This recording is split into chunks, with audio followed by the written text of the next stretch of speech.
everybody, it's Dr. Carmen Bryan, and welcome back to my channel, Overcoming Narcissist Abuse. I missed you guys this weekend. I know you guys were waiting for me. Remember, I was on the road traveling with my mentor. So there's a group of us that travels with her quite often whenever she travels. So I missed you guys. I thought about you guys, and usually whenever I travel and I get information, I always try to make sure I bring it back to you guys. So I'm here today to all the new subscribers. Thank you so much for joining me. Thank you for finding something relevant that I have to say concerning your journey through this recovery of narcissist abuse. Some of you are still in it. Some of you are thinking about leaving. Some of you have left and are recovering or trying to make sense of what has happened to you.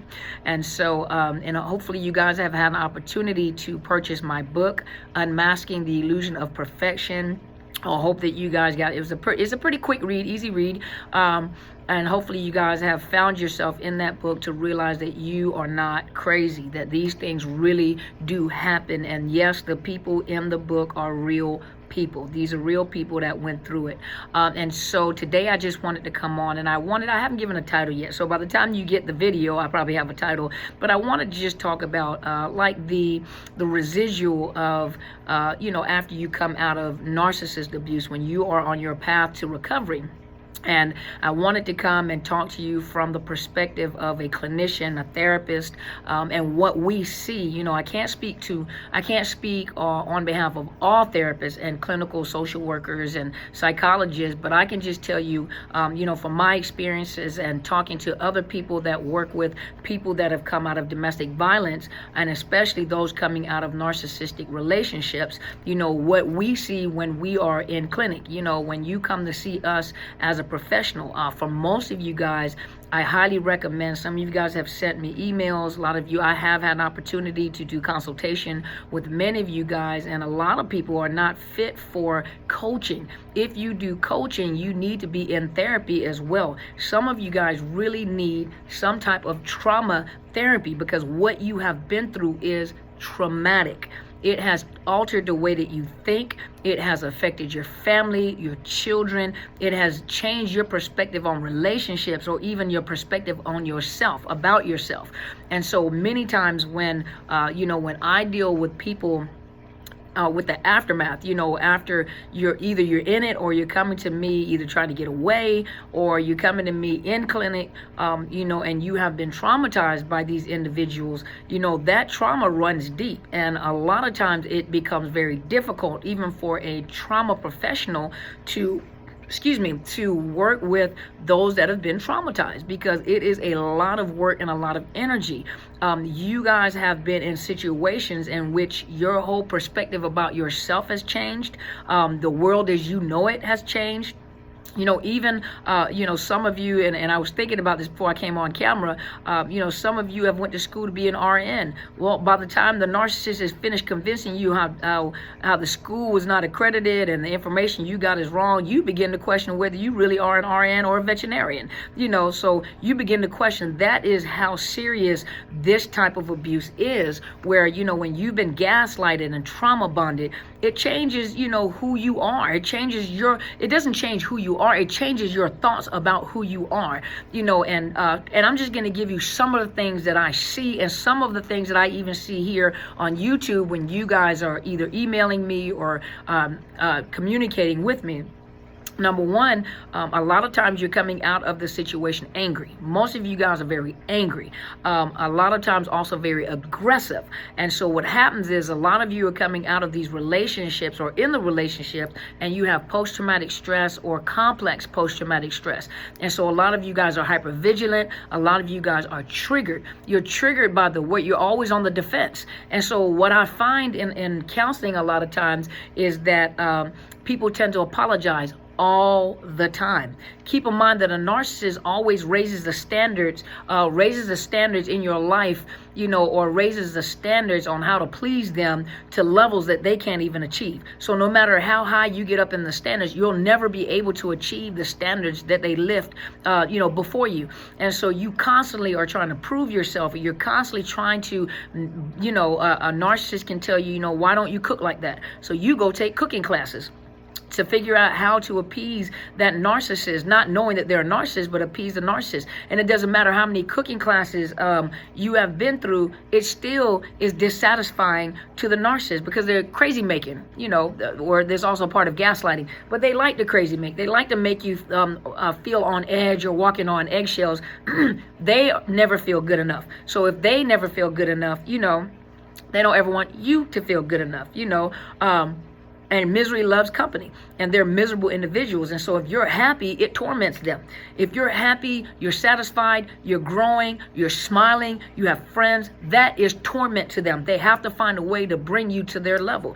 And so you can take cooking classes. They can tell you, you're too fat, you need to lose weight. You need to be this size. And you're telling them, if I get to that size, I'm the weight of an ant. And you can't achieve it or you're going to die, so they don't care. You need to meet that goal for me to make me happy. It's about making me happy.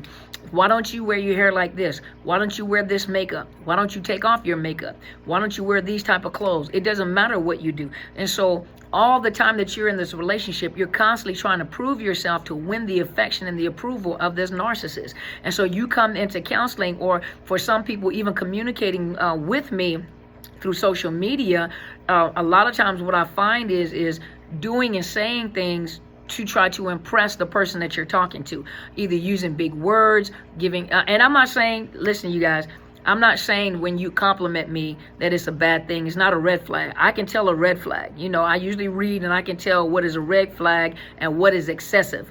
And some people have found, my office number and they call excessively. That is a red flag. And don't worry, I'm not going to pick up the phone. But it's excessive. Excessive calling, excessive emailing, that's concerning, And I understand people need help. And when they need help, they're desperate. They want someone to talk to and reach out that understands what they're going through.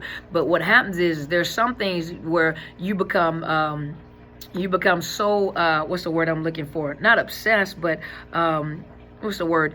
Not obsessed, but almost not on the defense. Okay, you guys are going to have to help me with this word, and I can't even see you guys making comments. You make the comments afterward. But sometimes your mindset is so determined to get help that you will go be above and beyond, like the excessive calling, the excessive emails, the excessive compliments, because that's all you've ever known, even in the relationship with the narcissist.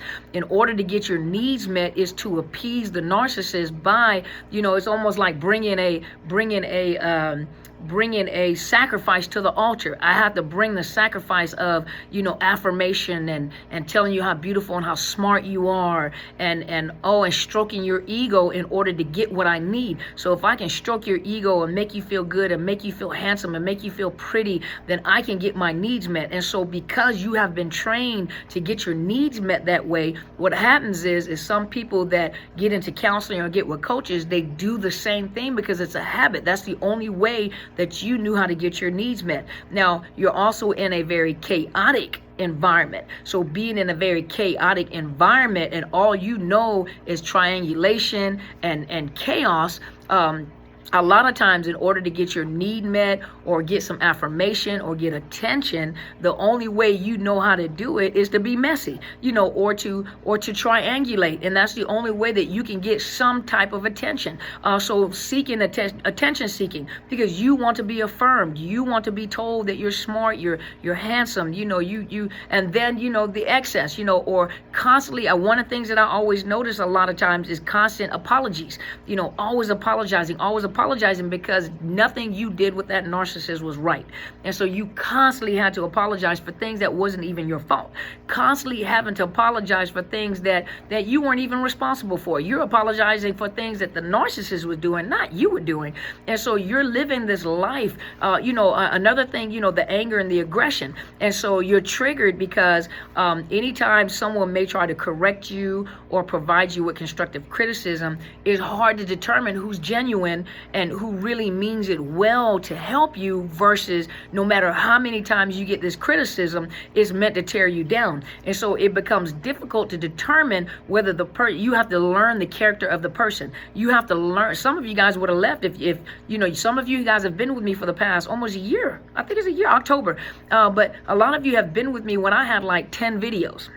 Some of you guys have been with me when I had 10 videos uploaded, and you guys watched me long enough to, so that I could build my character and my rapport with many of you. And so there are a lot of things that I'm capable or able to say that many of you are not offended. I just keep it very straightforward. So watching my videos, I have gained enough trust to know that when I say something to you, I mean it well, because I want to see you healed. You've been hurt long enough. And so now I'm not going to come in and stroke you like a cat, pet you because you're fluffy. I'm coming in, we're going to get some of this stuff out of your life so that you can move forward and finally live your life and see your value. A narcissist does not see that. They see your value and want to tear it down because they can't get it.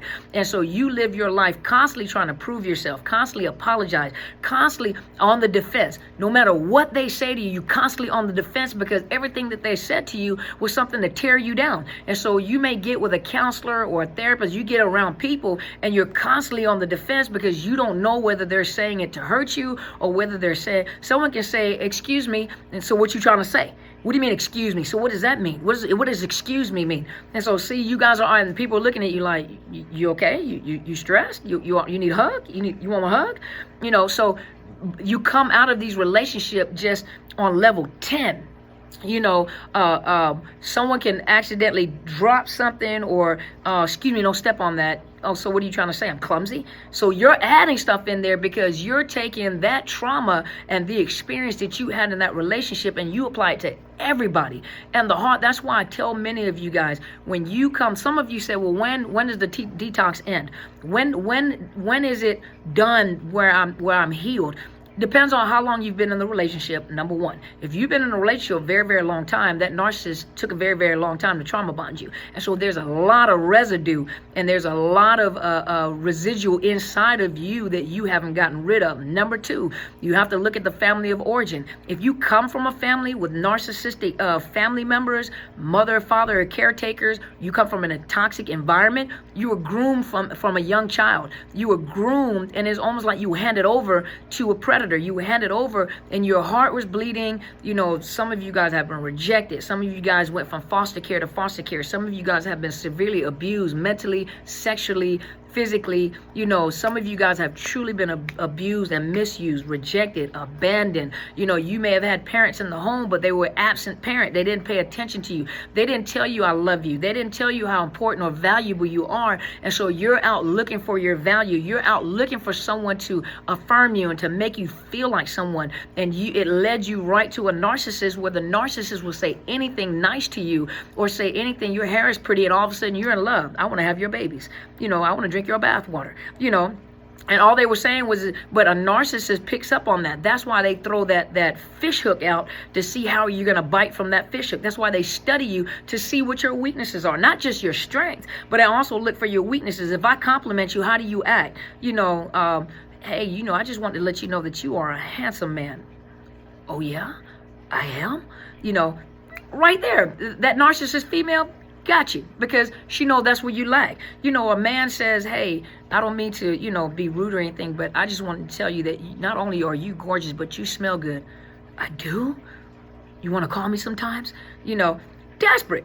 But it's really not, it's not the desperation of wanting to be with someone. It's the desperation of having some unmet needs met. You want to be loved. You want a compliment. You want someone to say, I care about you and I'm going to protect you. There's a void in your heart. And so it's not a matter, for some people, it may not take real long, but if you got a history of trauma, if you got a history of these type of relationships, and then you've been with a narcissist, a toxic narcissist who has deliberately tried to tear up your mind, tear up your emotions, don't rush the process. Never rush the process. If the doctor gives you penicillin, you take it not until you feel better. You take it until you are done with that penicillin. He tells you, unless they may have to give you some more penicillin to make sure they knock that infection out. You have been infected by a narcissist, and as my mentor says, you have been affected by the venomous bite of this narcissist. It's like the Komodo dragon, and I did a video on that. It's like the Komodo dragon. The Komodo dragon is a big old giant lizard and can run and can chase you, but The Komodo dragon is wise enough to know that they have toxins in their mouth, the bacteria in their mouth, that when they bite their victim, all they got to do is just follow the trail where they're running. They're going to find them dead somewhere, because that bacteria is going to get into their bloodstream and kill them. And so it's the same way with a narcissist. They bite you. They ain't got to chase you that hard. All they got to do is just follow the trail of bleeding hearts to see where you're at, and then stab you a couple of times to see if you're dead. But that's how a narcissist is. And some of you are coming out with, like I said before, like my mentor said, with fleas. And so these fleas are biting you even after you're out of, and you're scratching. You got these fleas because you're still responding to someone that's not even there. Now, some of you are coming out of these relationships and it is torment. You have never been in a relationship like this before. You can't even imagine that a human being would treat another human being like this, or even the kids, that a person is that cruel in their mind. It's funny because I was just watching this video. I was doing work and I was watching this show. As I told you guys, I like watching criminal shows where, they're looking for, whoever this predator or murderer or serial killer is, and then they arrest them and they kind of tell the story and everything. And it just happened to be this guy who was a serial killer, but he was also a serial rapist of children. He was a pedophile, a serial rapist. And he was here in Washington. They have level 1, 2, 3, and 4. And I think level 4, I want to say is level 4, level 1. Level 4 is the extreme. And most people that are in, that deal with like sexual predators, they let you know that they cannot be cured. And so I was watching this show where the guy, they were doing some interviews or something, and the forensic psychologist was talking to him, whatever, and they put him in prison for life. They didn't have the death penalty, but they put him in prison for life. But what the criminal said is that you need to keep me in here, because I know for a fact if you let me go, I will do it again. So if you got criminals like that, serial killers and remember anti-personality disorder, which is sociopath and psychopath put together now. But if you have people that have these type of disorders out there, and they're level 4 offenders or sexual predators or serial killers that will never be reformed, just like who was it, the Night Stalker, Ramirez. He died of cancer in prison. They were never going to I think he was on the death penalty, I'm not sure, but he was never going to change. Charles Manson was never going to change. He got sick, got old, got sick and died, but they were never going to change. So if we can look at serial killers and serial murderers on television, and we understand that these people are not going to change, that this, the psychology behind it, let you know that they're never going to change. The psychologists say they're never going to change. Why is it hard to believe that a narcissist will never, ever change? They'll never change. The only difference is that not every narcissist will kill. But the problem is they have a bite like the Komodo dragon, that everyone that they bite slowly begins to deteriorate. Your mind, your emotions, at one point in time, you may have been a confident man or woman. You felt attractive. You felt, you're not overconfident. You felt attractive. You felt good about yourself. By the time you got with that narcissist, your esteem is low. You're not sure if you're a female or male anymore. And I'm not being, my LGBTQ family, I'm not talking about you guys. What I'm saying is the confusion that comes along with that. You were a nurse at one particular time. By the time you get done, dealing with a narcissist, you're not even sure if you actually went to school for nursing. Therapists like myself, by the time they get through talking to you, it's like, oh my gosh, was the program I was in even accredited? And so what I'm saying is that there are a lot of residuals that come, people that are very argumentative all the time. They're always on the defense. Even some of the comments in here, when people are talking, they're angry, but then what happens is you attack, and I'm not saying all of you guys, it doesn't apply to everybody, but sometimes what happens is you begin to attack the person that's talking, and sometimes it's hard to determine who's there to help and who's there to hurt. And so some things that are being said so defensive that they go on the attack and attack the people making the videos, the counselors, the doctors, whoever's trying to help. And sometimes when people don't understand, they attack them too, because that's all you know. You know defending yourself, you know the triggers, he said that like this, so you're saying it like this, or she said it like this, or she did that too, and that's what that means. But it's so enmeshed in your mind, you don't know who's good and who's bad. You don't know who's truly trying to help you and who's really trying to hurt you, because this is what I see when I come. So you guys, when you guys go find a trauma professional or a therapist, this. Sometimes they are ignorant, because ignorant, in an innocent ignorant, meaning they haven't learned yet. They don't have the knowledge of, and some of them do not have in-depth knowledge of narcissist abuse and the residual, that narcissistic abuse syndrome that they wanted to implement, in that we talked about, that's being talked about. But a lot of them have not learned the residuals of it yet, or how deep this trauma really is. And so some of them are trying to learn, and some of them just have not learned yet. That's why a lot of times, I told you guys in another video, I hate when people say, you need to shake it off and just get over this, and you can't just shake this off. You can't shake this off. This is not something to be shaken off. This is not like dandruff in your hair. You just shake it out your hair and you don't see the flakes in your hair anymore.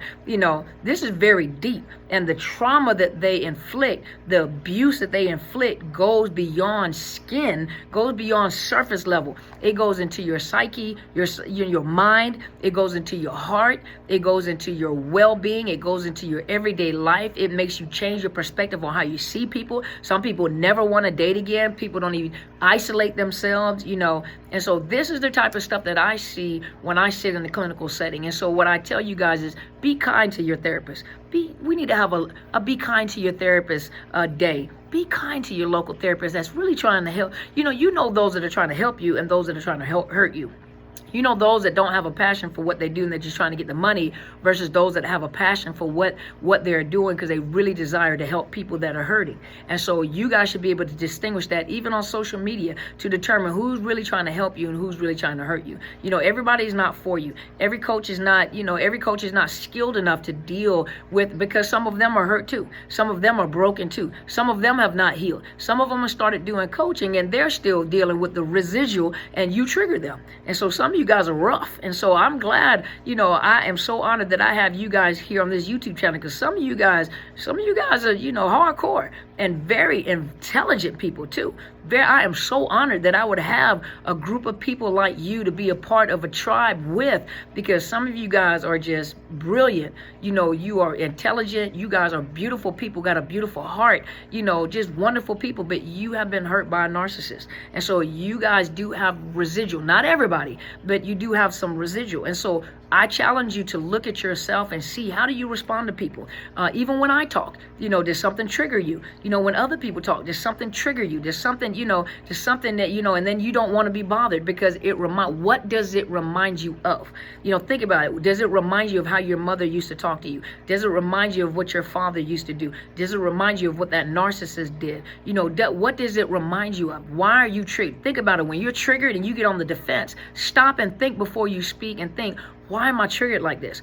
What's going on with me? Even when you're dealing with counselors, it's very disrespectful. And some people are just on guard all the time. But that's not good for your health, because if you're always on guard, you're always tense. You're always anxious. It's going to tear up your immune system. You guys won't be able to fight diseases or common colds out of your system. You got to relax. You have to go to you need to go to a therapist. For those of you that are looking for, someone said they're going to get dialectical behavioral therapy, that DBT is a part of cognitive behavior therapy. Very good, to teach you coping skills and to manage stress. There's also EMDR. EMDR is very good for to decreasing stress, and so is EMDR and biofeedback.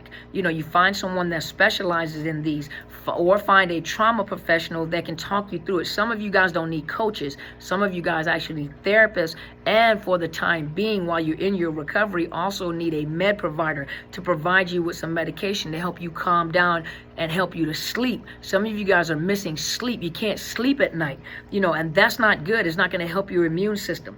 So hopefully this has helped you today. I just wanted to give you my perspective on what I see when I deal with people that have been traumatized, especially from narcissist abuse, and some of the responses that you get, some of the responses we get as professionals, and how people behave. This is not just, this is not everything that people do. Everything, I can't talk about everything that people do because I wouldn't have time to.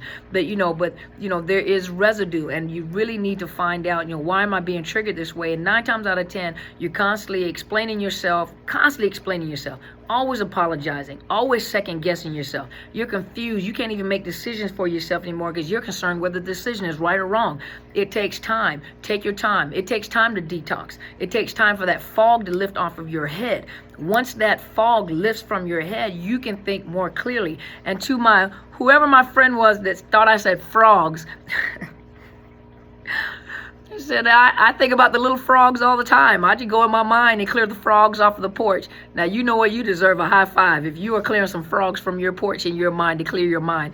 It's brain fog, F-O-G, fog. I wanted to hug you right then. Now, that made my day.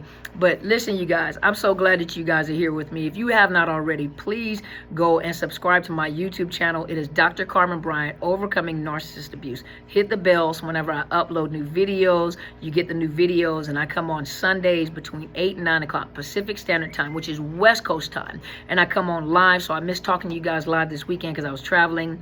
And then also, I do have a new Facebook page. It is called Overcoming Narcissist Abuse. My old one is Psychological Health Consultants and Services. That's my business one. And the other one is the one that I have dedicated to my book. For those of you that have not purchased, it's on Amazon and Barnes & Noble. It is, and it does come on ebook and on Kindle. And it is Unmasking the Illusion of Perfection. It's pretty in-depth. It gives you some life experiences of people that have been through narcissist abuse.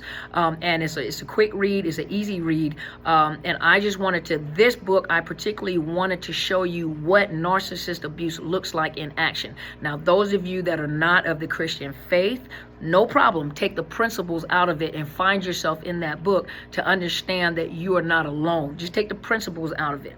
You know, it's not to try to convert you. It is to give you some principles, and I do draw on my faith to give you encouragement, biblical encouragement from scriptures. But take out the principles and know that you are not alone. Once again, that's Unmasking the Illusion of Perfection, and my new Facebook page is Overcoming Narcissist Abuse. Please hit the like button on there, and I usually upload on both, okay? And so thank you guys once again for being here to support me. All of you that have purchased my book, share this book. Let people know that they are not crazy. Invite them to this YouTube channel. And please take the opportunity. Some of you guys are asking questions. I usually bring the videos based on a clinical perspective, an experiential perspective, which is personal experience, clinical experience and observation. And on top of that, as a clinician, you know, I bring you this information mixed together so that you can see, and I try to simplify. I'm not coming on here with some big words. You guys know I love to mess up a word when I get excited. And so for those of you guys, I'm going to make sure you guys know I can pronounce the words amygdala, physiology, psychopathy. So, but when I get excited, I will tear up a word. So you just have to hang with me, okay? Accommodation. See, got my words together when I slow down and think. When I get excited, you guys know I get excited and start talking. So thank you guys for bearing with me and dealing with my humor. I like to see, well, I can't see you guys, but to know that you guys are smiling in a time that you guys are trying to heal and recover from this type of abuse. Please go to my mentor's YouTube channel as well. Her name is Apostle Helen Sadler, but her YouTube channel is Helen Sadler Destiny Helper. She brings you narcissist abuse from a biblical and spiritual perspective. It doesn't matter what faith you are. If you ask her questions, she is well-versed, well-rounded, well-educated, and experienced to give you answers. She will give you hard, you know, you have a lot of questions. She usually comes on live between Tuesday and Saturday. Now, she comes on between 1 a.m. and 3 a.m. in the morning, 1 a.m., sometimes even 1 to 4 a.m. in the morning, and that is Pacific Standard Time. But please go subscribe to her channel, hit the bell so that you guys know when she comes on live. She comes on live, you can talk to her, and she will answer your questions. And so thank you guys once again so much for your support, your love, all the questions. You guys make it possible, and you make me research. And so thank you once again, and you guys go and be great.